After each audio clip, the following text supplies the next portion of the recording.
Let's think about Dark Souls for a minute. No, not him. Oh, that's better. Now, whether you're personally into it or not, I think you have to admit that this is a very successful and influential game series. The massive sales figures for Elden Ring, arguably the sixth game of its kind to be released by the same developer in a little over a decade, testify to the enduring public fascination with everything Soulsy. And that raises a question. Why is Dark Souls such a big deal in popular culture? What is it about the Soulsborne, Twice Ring, etc. franchise that hooks players and makes them keep playing? Most people, in thinking this over, would probably put it down to the tense, methodical combat and high level of challenge which these games offer. Both of these things are unique calling cards of the Souls series, and both make it a refreshing change of pace from what many gamers are used to. However, I would argue that attributing the appeal of Souls games to nothing more than challenge and mechanical complexity is missing a big chunk of the truth. I mean, Nioh is also an extremely challenging game with deep combat mechanics, and it's certainly a successful game, but nowhere near the phenomenon that the Souls series is. There's another important factor that plays into the popularity of these games, and it has a lot to do with this.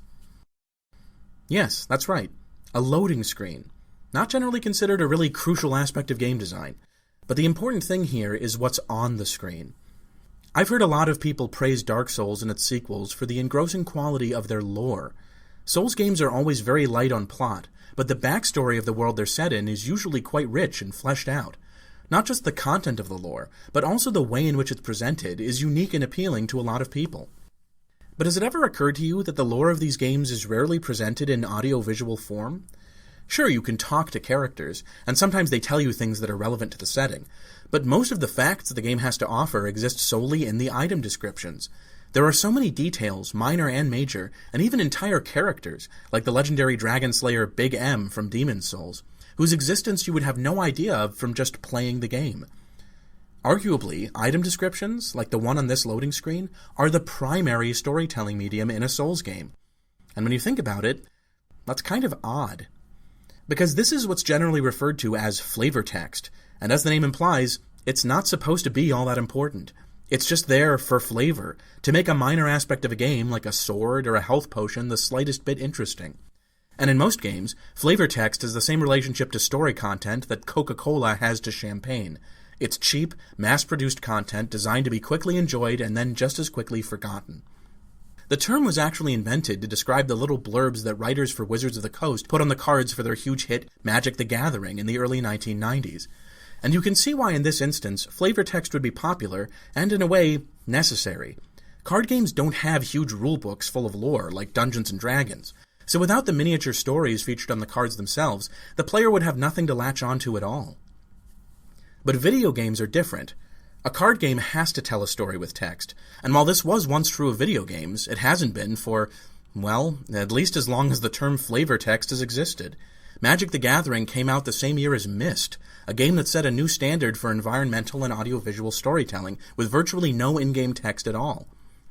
These days, using text to tell a game's story is generally considered to be a failure of the imagination.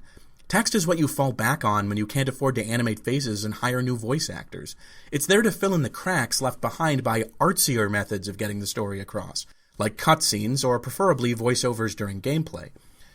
Even Dark Souls has plenty of voiced dialogue, and FromSoft has been using more and more of it as time goes on.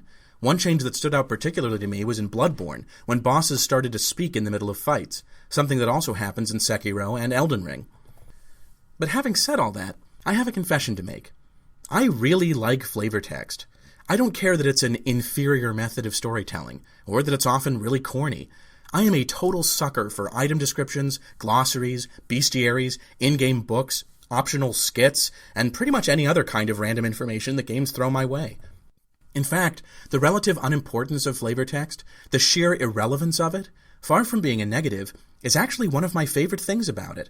It's so unimportant to the rest of the game that it can really be whatever the writer wants, and that's the kind of creative freedom that the story writers often don't have.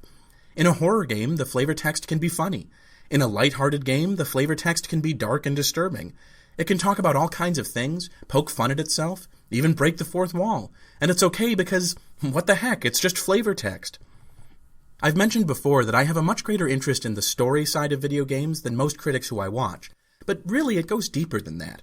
What I really love about my favorite games is the atmosphere they create, the feeling of realness that you get from the world, the characters, the environments you traverse.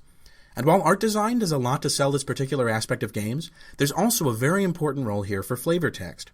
With very few exceptions, art design can't be funny, or sentimental, or informative in the way that text, for all its limitations, can be. This series of videos, the flavor text files, will be my way of sharing with you the many examples of creative flavor text that I've enjoyed in my years of gaming. You can stumble across it almost anywhere. Although RPGs generally devote more space to flavor text than other games, there are great examples of it in practically any genre you care to name, on systems ranging from the SNES to the PS5, and from game studios that circle the globe. The series will proceed in rough chronological order, from earliest to most recent, though I can't promise that every era of gaming will be equally represented. And if you're worried that the format might get boring, rest assured that I intend to mix it up quite a bit. Flavor text is a broader term than you might imagine, and my plan is to cover a different kind of flavor text in each video.